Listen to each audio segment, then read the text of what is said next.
Okay, can we start? Yes, yes. Okay, I will start. A very good morning and good afternoon and good evening to everybody. I welcome to I welcome all of you to AFOMP Monthly Webinar. So I hand over to Professor Arun Chogle, President AFOMP, to welcome you formally and introduce the program. Jin, you want to introduce, I think? Yes. Yeah. Okay. So hand over to Professor Jin from China. Okay, thank you, Professor Roger, and welcome everyone to the AFOMP webinar, monthly webinar. So, on behalf of the AFOMP, I'm sincerely welcome you to join the AFOMP monthly webinar to celebrate our AFOMP 20th anniversary. So this is our very first webinar, and it will continue on the first Thursday every Monday, every month. So start from now to I think December, usually at 7 to 8 a.m. Greenwich Mean Time. So the mission of our AFOMP is to promote the medical physics in the Asia and Oceania regions. It's the foundation of in 2000 year in Beijing. So now AFOMP has remarked 2 decades of teamwork and cooperations, and has shown some seeds of development and advancement and hard work, which have now giving sweet fruits in the form of better organization and better coordination and cooperation in the region. So for today's webinar, we were after a brief introduction, the president of AFOMP, Dr. Alan Shugler, will give us about 5-minute speech. Then we will have 2 speakers, Dr. Thomas Krohn and Dr. Lominsky Pete, and they will give us a talk. Then finally, we have a session for question and answers. So go through this presentation. You can type your questions using the arrow in the right of screen. If any during the presentation, if you have any questions, you just type in. We will have a final question and answer sessions. So we will ask the president to answer the questions. So now let's have our president, Dr. Alan, to give us an opening speech for this really monthly webinar. So please, Dr. Alan Chugler. Thank you, Jin Xians, for the kind introduction. Good morning, good afternoon, good evening, as you are in a place to participate to this AFOMP monthly webinar. As you know very well, because of the COVID-19, the physical meetings have become problematic, or they are not happening, and therefore AFOMP has decided to have a monthly webinar. And as our Education Training Committee Chair Jin Xians has told you, that every month, first Thursday, we'll have the webinars. And the topic we have chosen is from the feedback of the participant who have participated in AFOMP IMPW webinars. Again, I will request you all to suggest us the topics which are of importance to you, so that we can arrange the webinars for this AFOMP monthly webinar. As you very well know, AFOMP is established in year 2000, and we are celebrating 20th anniversary. And today, 21 country NMOs are member of the Asia Oceania Organizations of Medical Physics, and almost about 9,000 medical physicists represent this big organization. We have a very good website, so I will request all of you to visit the website, take advantage of the information on that. Also, on the occasion of the 20th anniversary of the AFOMP, we have brought out the special newsletter of the AFOMP containing information about activities of the various NMOs. So please go through that, contribute actively, give us the feedback, and definitely with your participation, we can do better in enhancing the medical physics status in AFOMP region. Again, I welcome you all on behalf of my entire team for this first regular webinar of the AFOMP. And now I will hand over the floor to Dr. Jin Xians, who is the chair of Education and Training Committee of AFOMP, and he is the Chief Medical Physicist and Vice Director at the Radiation and Medical Oncology Department, the first affiliated hospital of Wenzhou Medical University, China. He is very, very active in education and training of medical physicists. With this short introduction, I hand over the floor to Jin to conduct the proceedings further. Thank you very much, and once again, welcome to this webinar. Thank you very much for Dr. Alan Kolliger for your excellent speech on the history and the mission of our AFOMP. And I think it's really inspiring talk for all the medical physics in our AFOMP regions. So now we will directly go to the talk today. So it's my privilege to introduce two talks for our this time's webinar. The first one is Dr. Thomas Krong. Thomas Krong is the Director of the Physical Science at the Peter MacCallum Cancer Institute in Melbourne, Australia.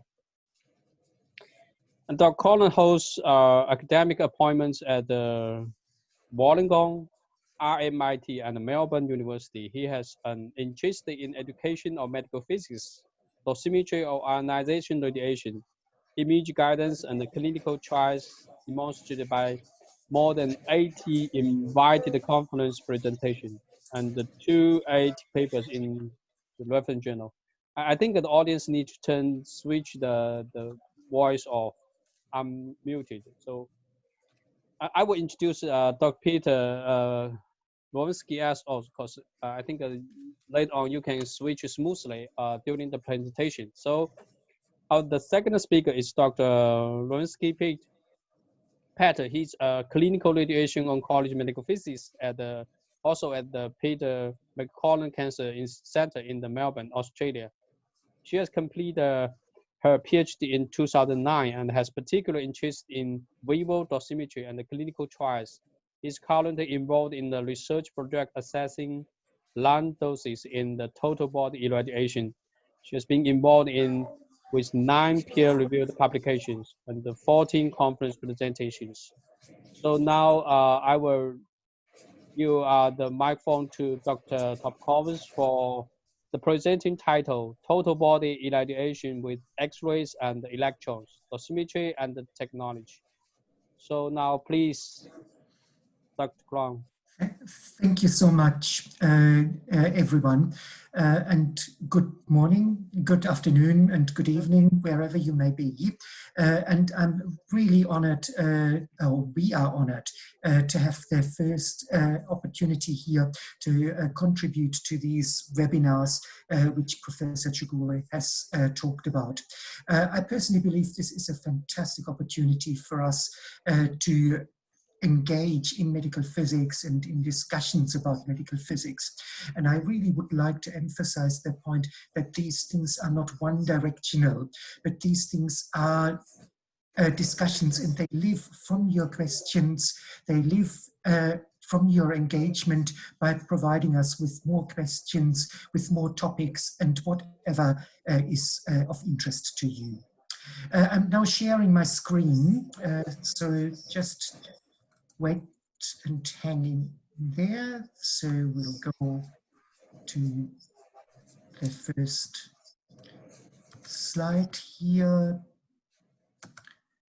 And I hope you can all see the slides, and I hope you can all hear me, because you have to bear with me for the next 20 minutes or so, before I will hand over to Dr. Peter Nowinski.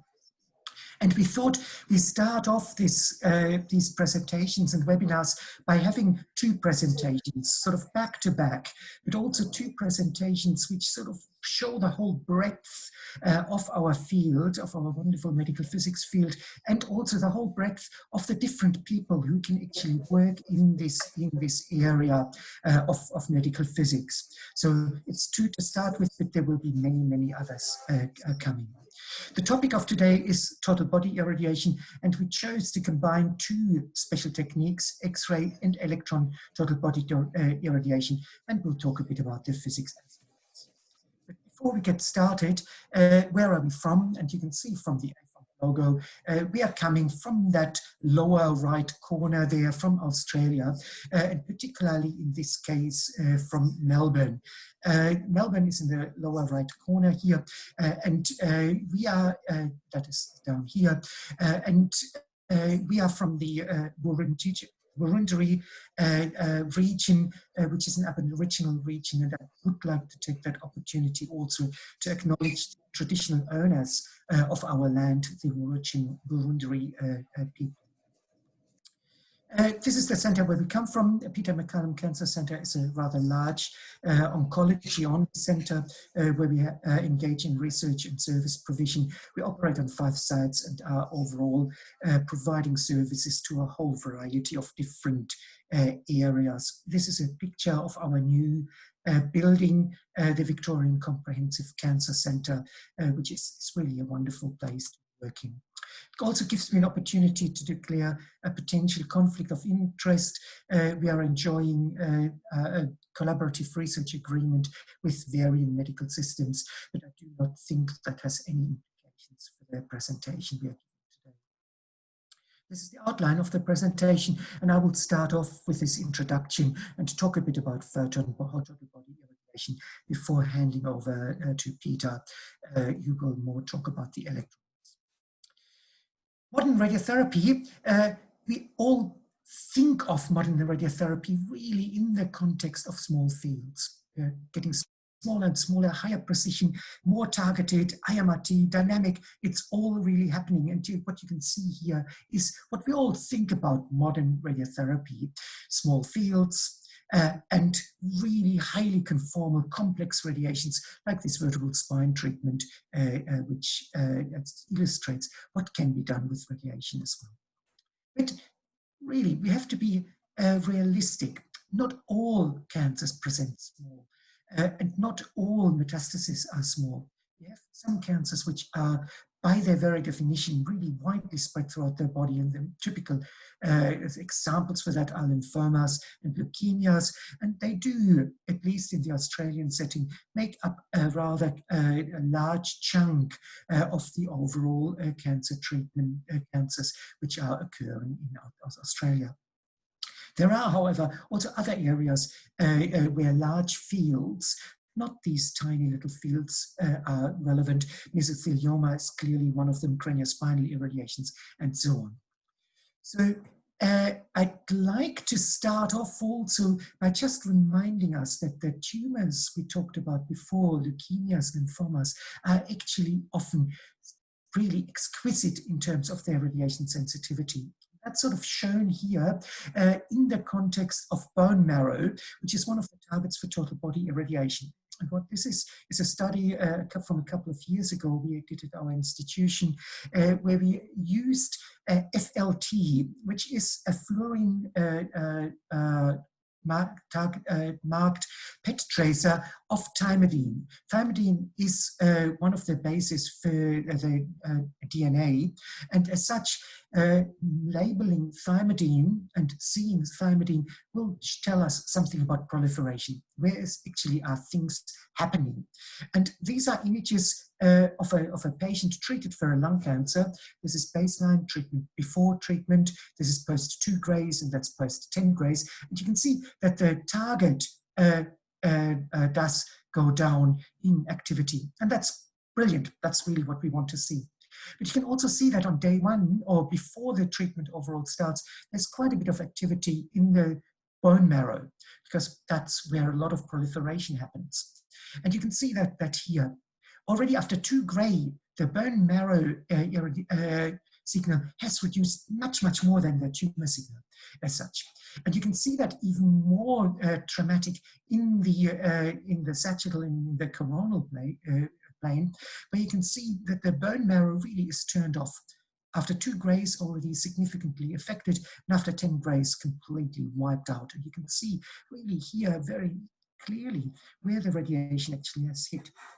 We can use that for biological dosimetry, of course, but we can also see this as an indication as to how effective radiation can be, at least for some of these scenarios. And that is really something which takes us straight to photon total body radiation, which in these sort of large fields where the linear accelerators, which have only small fields, typically 40 by 40 maximum, are used at a large extended distance to generate the large fields which we require. There are 3 additional considerations which we will go sort of through as the talk progresses, which are the field arrangements. How do we actually get the radiation to the patient, the patient positioning, which you can see here at a distance, and then of course the radiation quality. And that's takes us to that presentation where photons obviously go through and through, and that is total body irradiation. Everything also inside of the body is irradiated, and electrons where we really mostly hit the skin only, and that is something Dr. Lonsky will talk about. I'd just like to start with photon total body irradiation and want to give you a bit of history because I've been around for a while, not for as long as total body irradiation, but at least for some, then talk a bit about patterns of practice and techniques. And this is sort of a picture of one very specialized total body irradiation unit where 2 cobalt units are used on above and below the patient to generate a homogeneous dose distribution in the whole patient. But as we go back for total body irradiation, you can see that we start more than 100 years ago with the Dessauer X-ray bath. That was then started to be used against lymphomas as radiation-sensitive treatments in the 1920s. So really 100 years ago.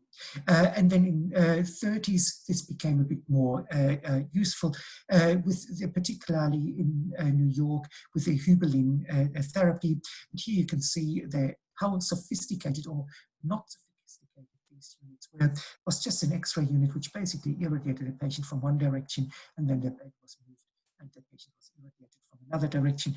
And at the time, they were already using in biological dosimetry, or basically here a canary there. I'm not sure if that's actually really biological dosimetry, or this is just something Jay Van Dyke told me. The history then continues in the 1950s, where the chemotherapy was introduced. And as chemotherapy was introduced, people always think drugs are better. Drugs are the thing which makes the world go round. They are sensational, they're fantastic.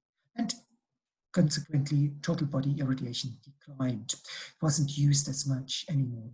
However, then immune response was observed, and particularly the effectiveness of total body irradiation in the context of bone marrow transplants was found. And in the 1957, the first treatments with total body irradiation and bone marrow transplants were performed.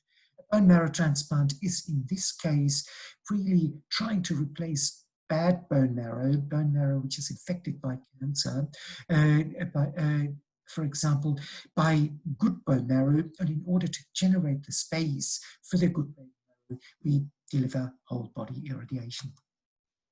Consequently, the number of total body irradiations really started to increase dramatically in the 1950s. This is 1957 when these irradiations started, and you can see that the number of applications increased dramatically to about 2,000 a year in the 1980s.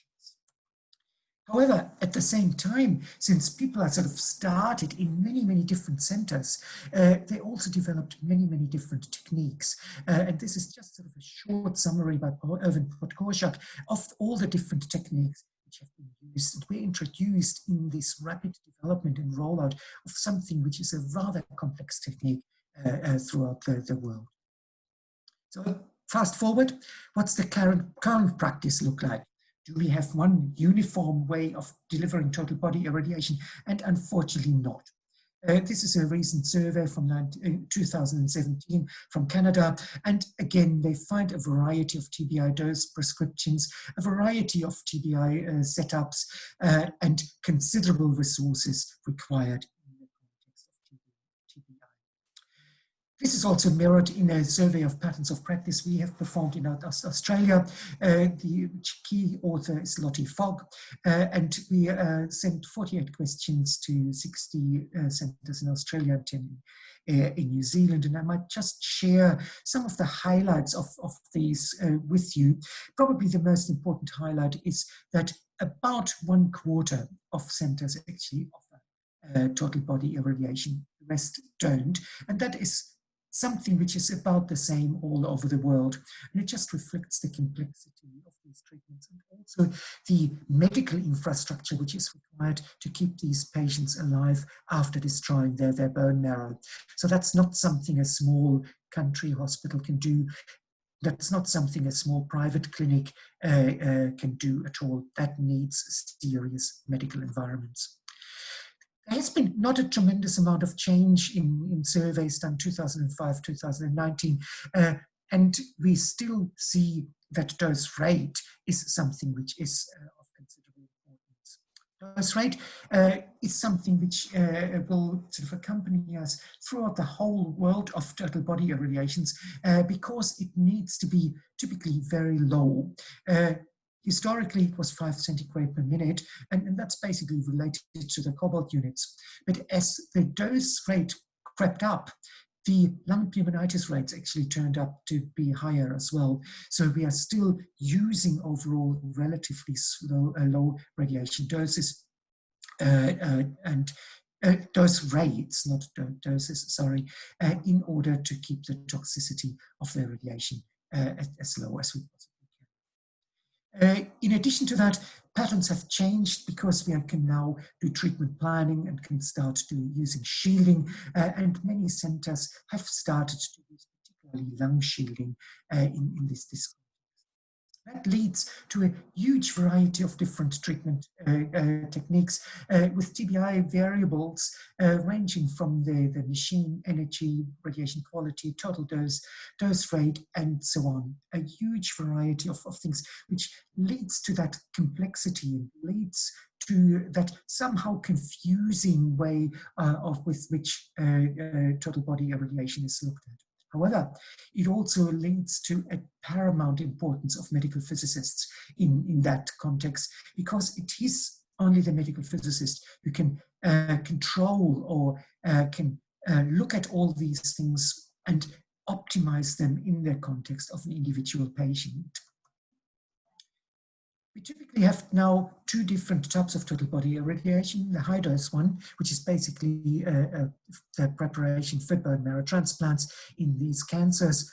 There we try to get rid of all the bone marrow, and the typical fractionations are 6 times 2 gray given bidaily over 3 days. Other fractionations are also possible. On the other hand, there are increasingly low dose irradiations, total body irradiations, which generate other biological effects like immune response, and they are also increasingly used.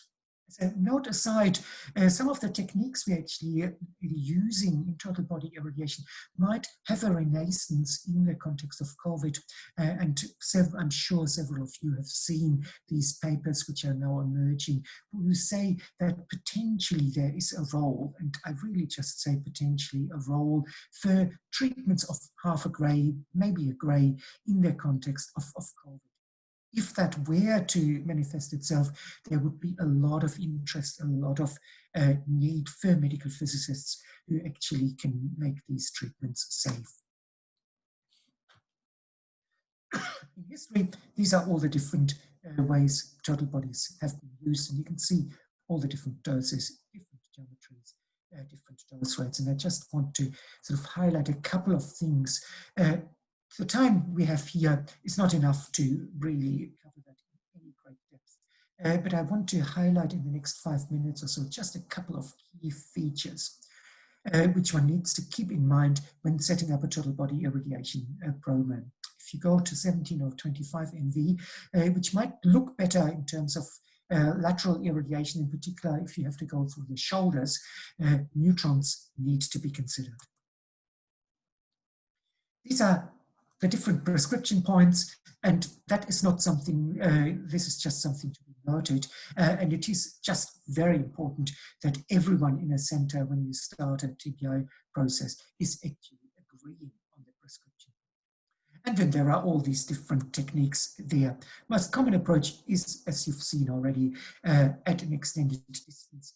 This is something we take into consideration when we design new radiotherapy centers by designing one bunker typically in a way that we can actually position patients 4 meters away. That can mean that the radiation unit is asymmetrically placed in the treatment room, or that we have a very large treatment room overall.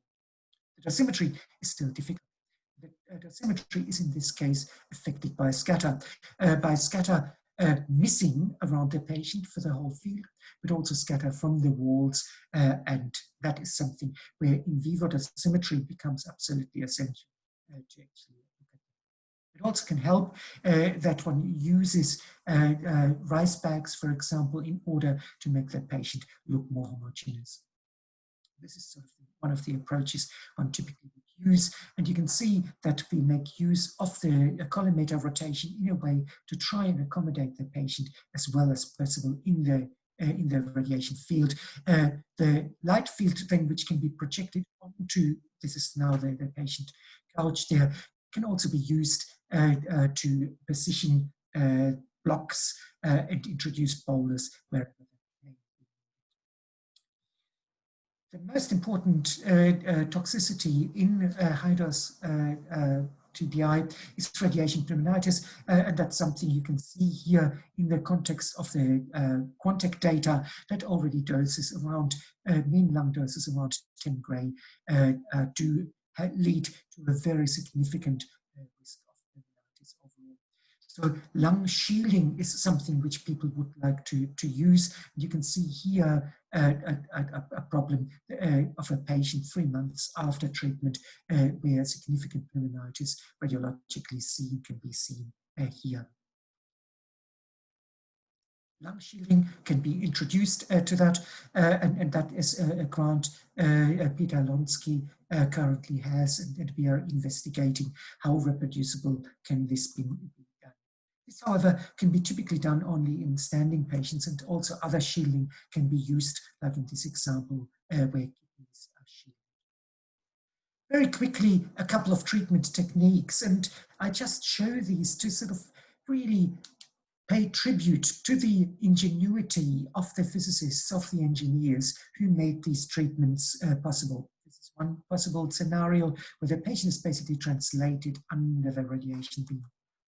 Another scenario is that the radiation beam is actually used like a pendulum over the patient to cover the large area. And you can see this is the example here from McGill University where they do this. This is a nice way of introducing also lung blocks, as you can see here on above the patient.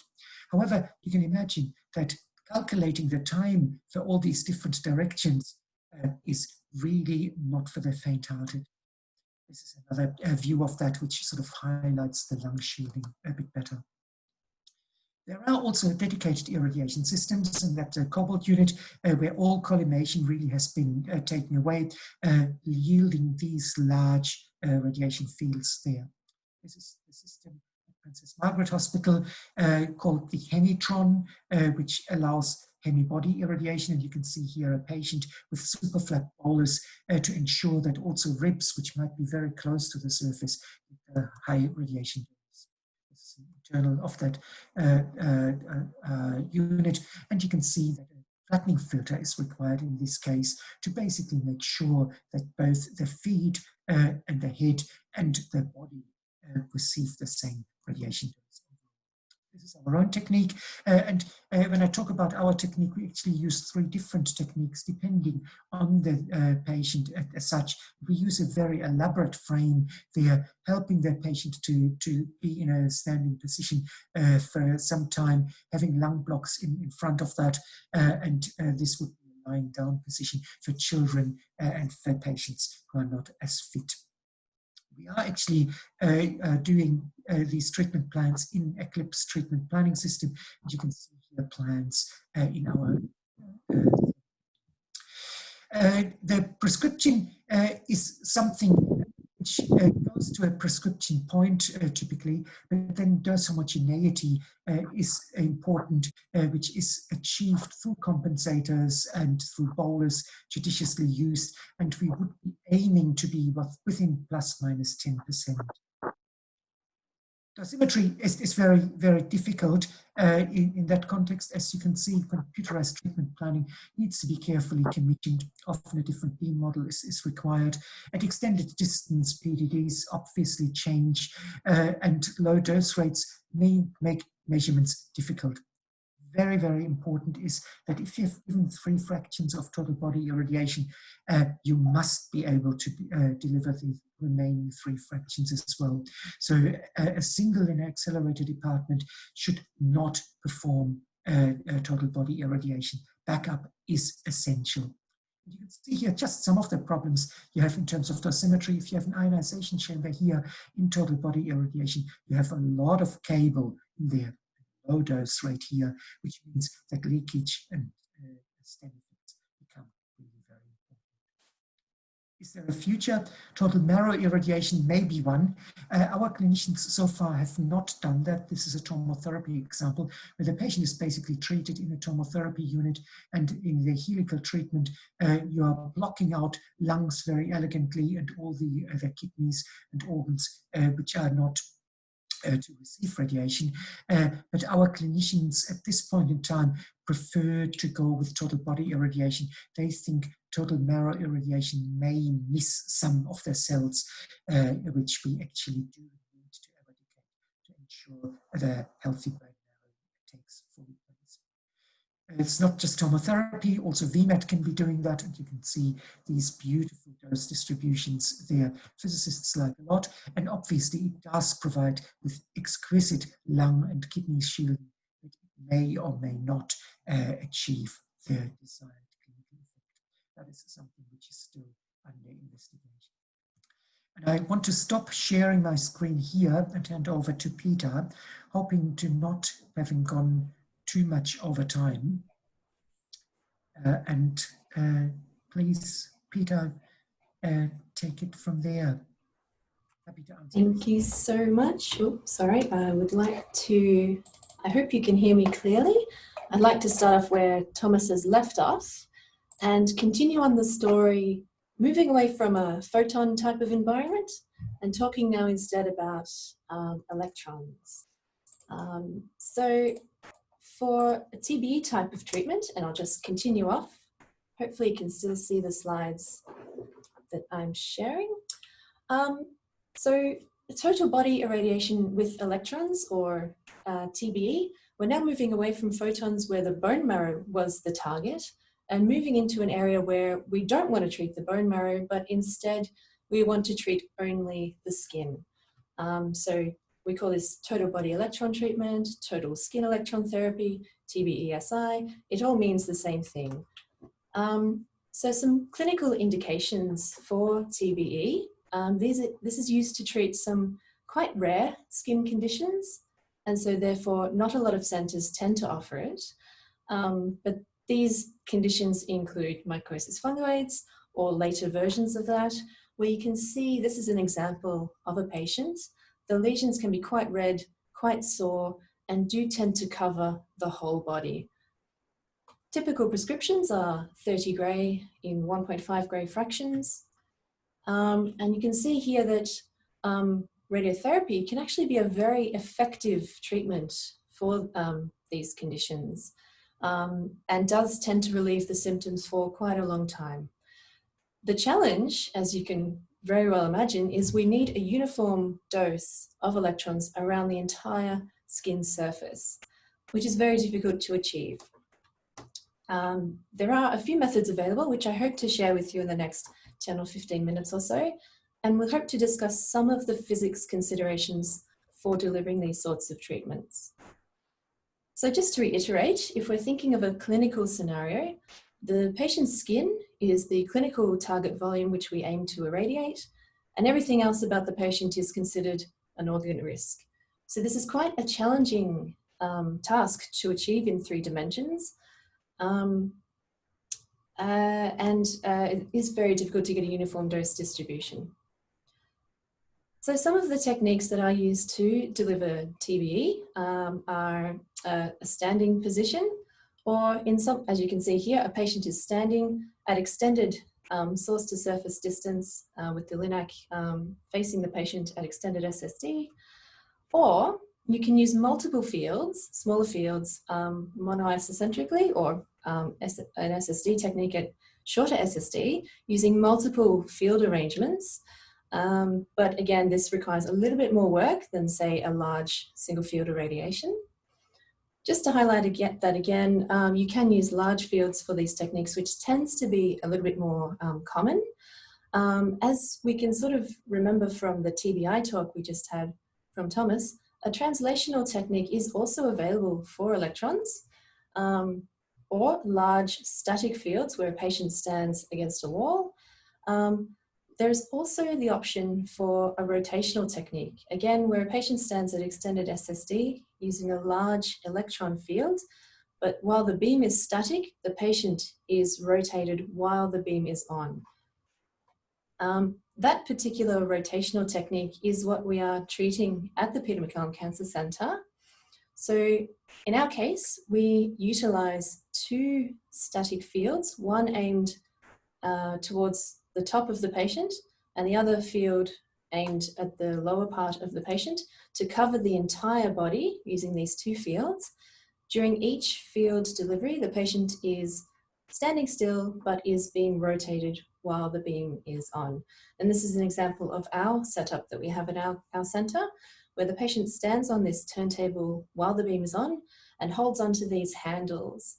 And during each alternating fraction, their hands are held in different positions. So on fraction 1, they might have their right hand up, and on fraction 2, they might have their right hand down in order to avoid shielding things like the axilla or the top of the shoulders. So some of the rationale behind using a rotational technique instead of static fields is to intentionally try to exploit this feature of electrons, where we know that an electron beam at incidence, angular incidence on a patient's skin will raise that Dmax, or the percentage depth dose, closer towards the skin surface. As I mentioned before, the skin is the target. We want to avoid unnecessary exposure of underlying healthy tissue. So the rotational technique has that really nice effect of exploiting this feature of electron PDDs to shift that Dmax point onto the skin surface and achieve that fall off at deeper depths in the patient. So here we have an example of what a beam profile looks like for a TBE beam delivered at extended SSD.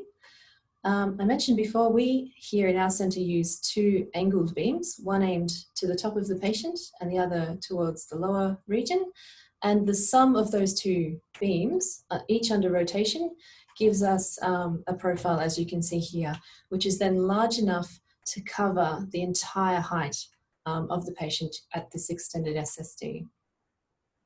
So some of the physics considerations if we are to deliver these sorts of treatments, the usual data is acquired.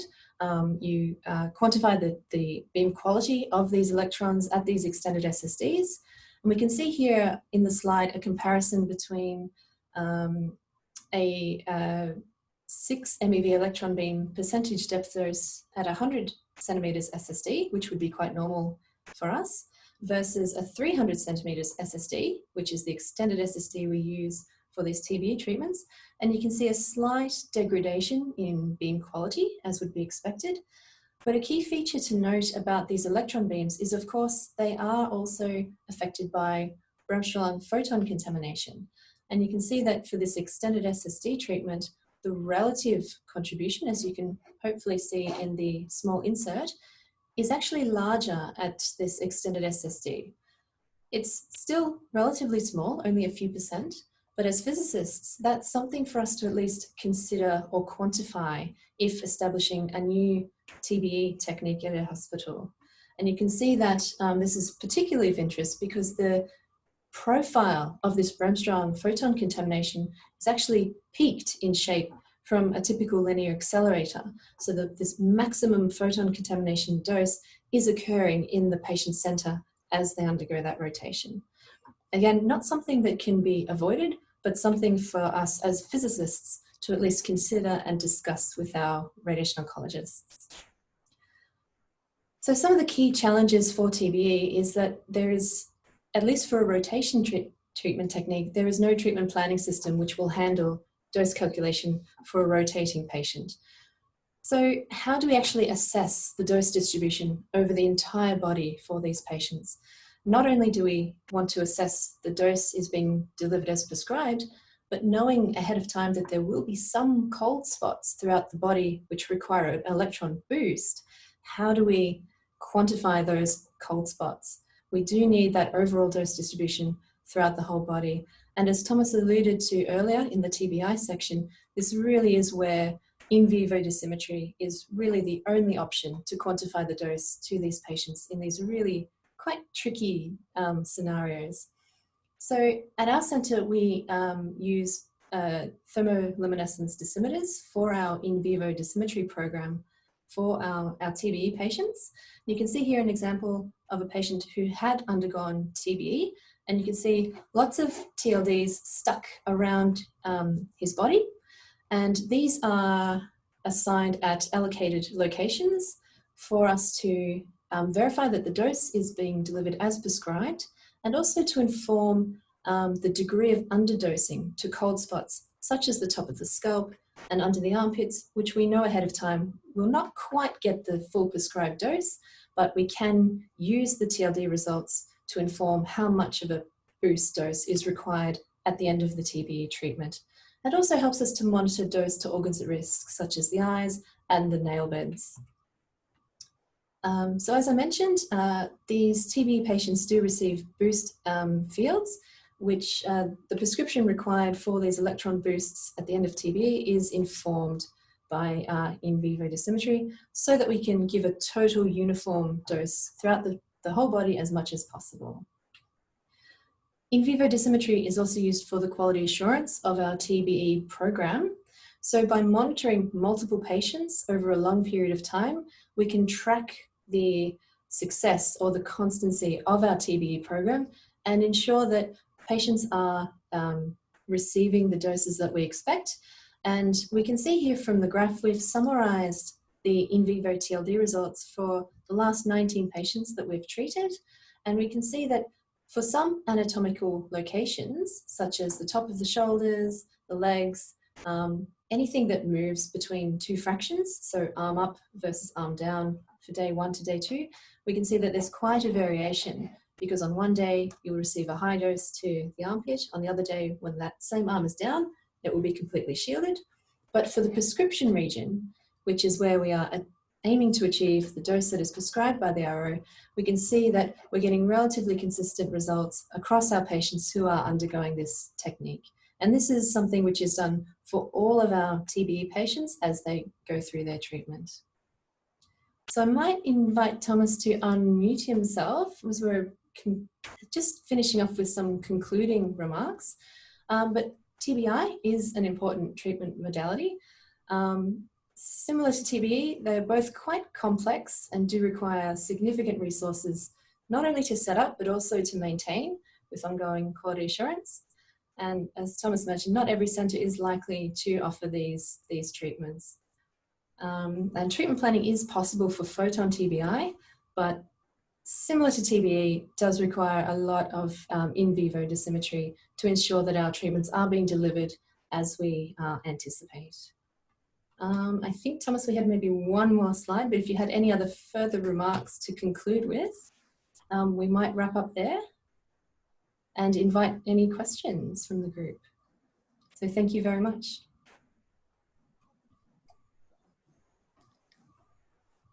Thank you.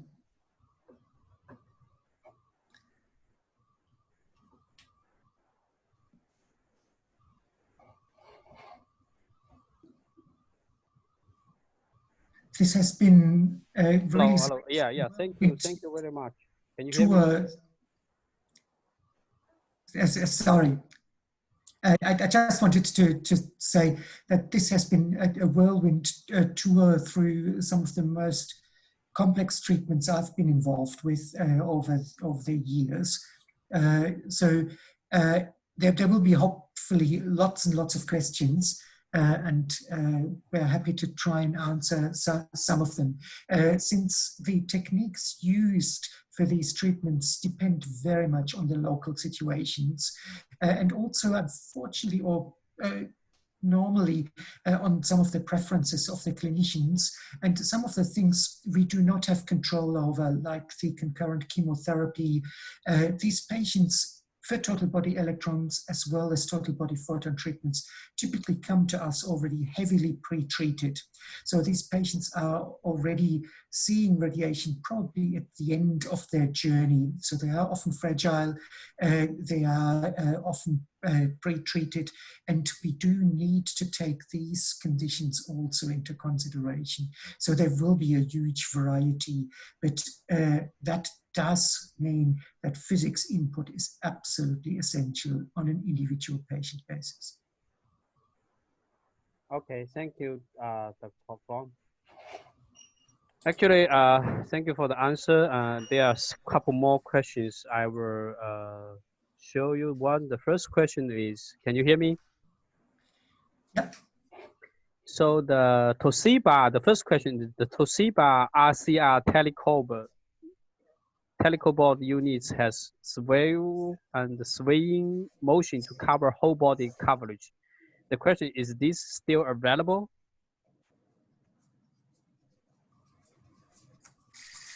That's not a question I can answer.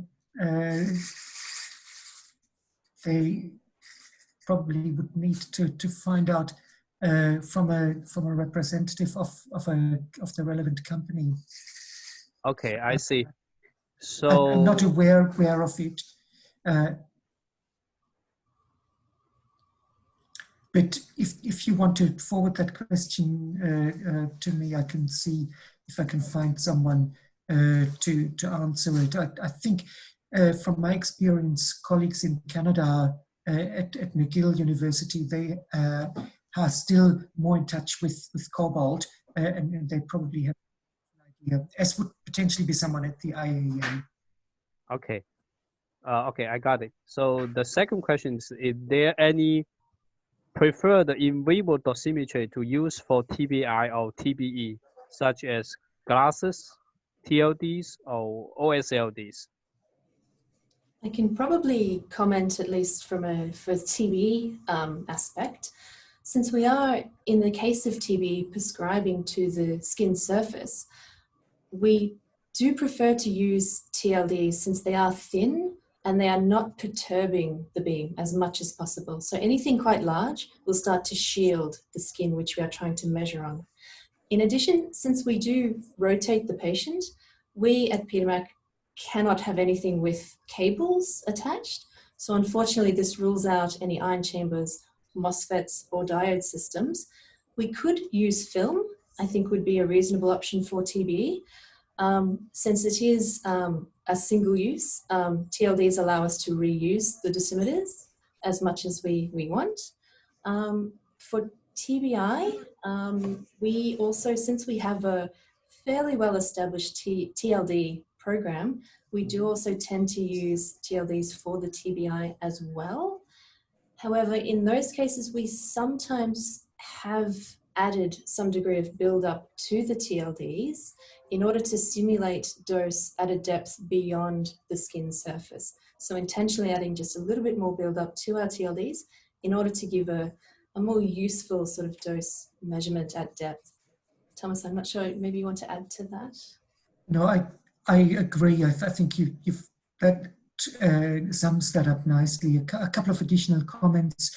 In total body irradiation, the Photon ones, we used to also use an ionization chamber between the legs of the patient, because when you start out with such a program, it is important to have a real-time dosimeter in order to turn the radiation beam off if something completely unexpected happens. It is important then to actually make sure that the dosimeter is warmed up. The temperature correction does become relevant in that context, and we don't do that anymore because we treat 50 patients per year of the order, and we've got now experience with our setup that that's not needed. Okay, But this it's important.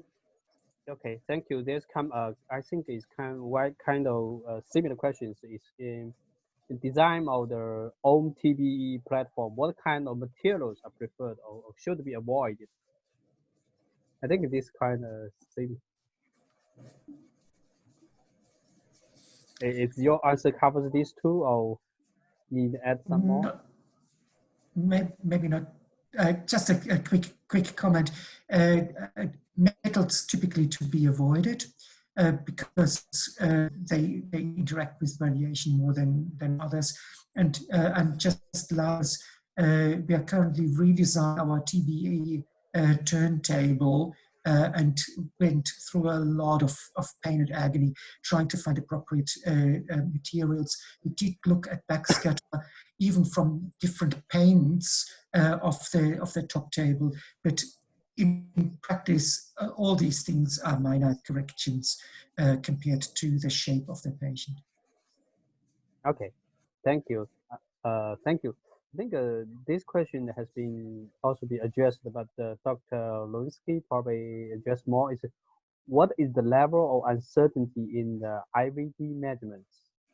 Do you feel they are accurate enough to adjust dosimetry for future fractions?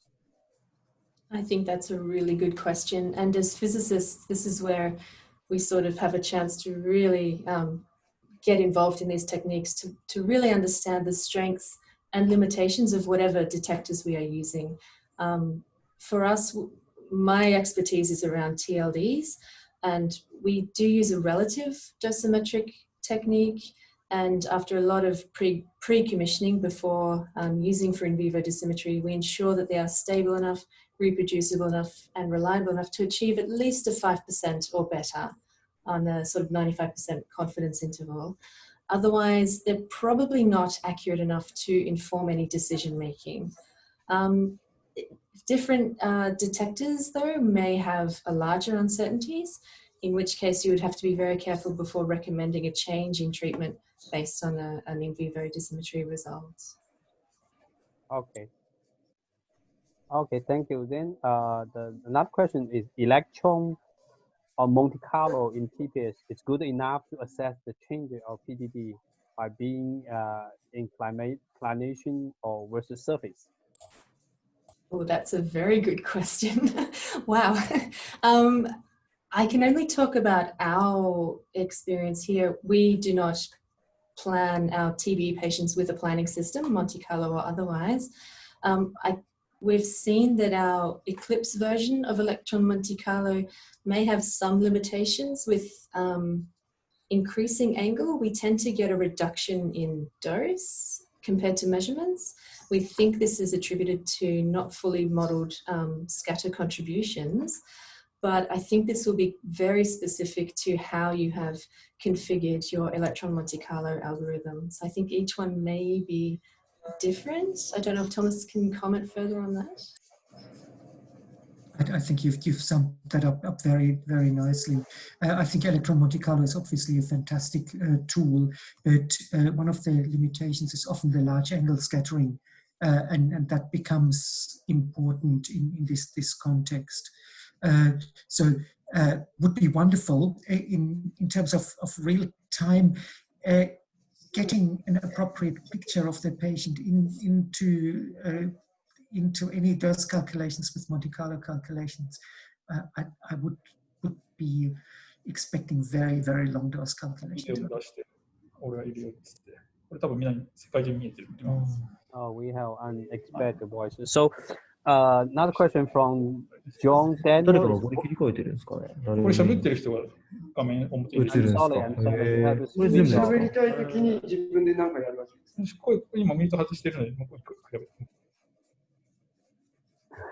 Okay. What the electron energies are used for TSET techniques, and what optimization technique is used for these TSET angles? So at our center, we are using the lowest available electron energy. In our case, that is 6 MeV. If you had access to a lower energy beam, that would also be a possibility. In terms of what optimization we used, you might recall I showed a slide of those two profiles and the combined sum of those two individual profiles. We actually can choose to increase the separation between those two beams for the upper and the lower angles if we want to. That would allow us to cover a larger area, but would have the downside that we start to see a dip in that combined profile. So this was through a little bit of trial and error, trying to achieve roughly 110% hotspot in the combined profile. This is intentional. A slightly higher dose is welcome compared to a lower dose. Because of the overall shape of the average human body, we tend to get a lower dose to the trunk of the patient because it spends more time being shielded by itself under rotation. So as long as we're not getting a cold spot on the trunk of the patient, the technique tends to give a reasonable dose distribution. So we've intentionally chosen our two beam angles to give us that 110% hotspot of the combined profile. But that's in our unique setup. I think everyone might have a slightly different system. Okay, thank you. I think I will go the last one first. So for some large area skin treatments, although not full body, some centers are using VMAT combined with 3D bolus. Did you see this becoming more popular in the future? I think we can say with full confidence we are actually seeing this become more popular. Even in our own center, we are seeing a lot more skin treatments come to us which are requiring photon radiotherapy, and we are facing the challenge of how best to treat these patients in a way which is reproducible. So skin treatments, we're finding that bolus is actually the key to getting a good treatment, because you can make up very complicated VMAT plans, but without a good, robust build-up to the patient's skin, you're never going to achieve a good plan. So we're finding that getting involved as physicists, even at the point of CT simulation, to advise on how best to conform the bolus to the patient is making our jobs a lot easier when it comes time for planning. We have actually treated some VMAT cases with bolus, 3D printed and conventional bolus, just with superflab. We've also been in the unique position to treat a patient's forearms with brachytherapy with a custom-made 3D printed applicator. And that has all happened in the last, I want to say, 2 months. It's suddenly becoming quite important and relevant, and an exciting time to be a physicist, I think, because we can be quite heavily involved in these treatments. Okay, thank you. So I think we will have time for the last question. Are there any immobilization techniques involved in set up patients for the TBI or TBE? Yes. You may remember the frames we showed. We have elaborate frames both for TBI and TBE treatments, which are helping patients to maintain their position. There is a frame where patients can hold one arm up, one arm down. There are marks on the floor which determine the distance. There are, in the context of TBI, the photon irradiation treatments, large boulders, or if you can call it boulders, or attenuator to shield or even out the dose distributions in the head. You may have seen that in the treatment plan. So yes, there is a lot of immobilization, a lot of customized boulders there. I would estimate that about 2/3 of the gadgets we use for every patient are standardized, and 1/3 are customized for each individual patient, which basically just shows the amount of work going in that. And it's typically the physicists, again, who need to take a lead role in that customization process. Okay, I think just one time, and thank you very much for our two talks for their excellent speech, and I also thank for President Aaron for your excellent speech for the opening, and now just broadcast the next speech. Next webinar will be July 2nd.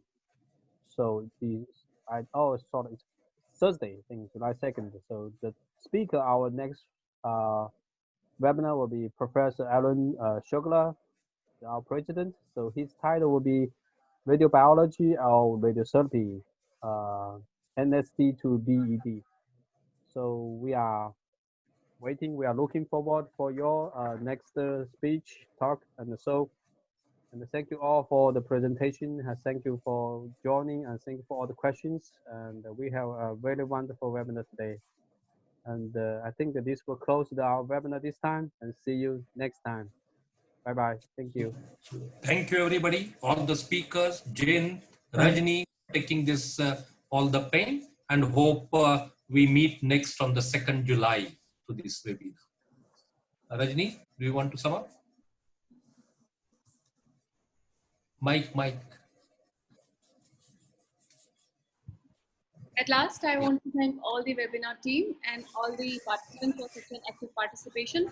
This time, the participation was very overwhelming. We have still people in the waiting room, and we apologize. We couldn't allow everybody of them to participate, but still, we are looking forward for such an active participation for our next meeting. So, thank you, all of you. Thank you once again. Thank you. Bye-bye. Bye-bye. Bye-bye. Have a nice day. Bye.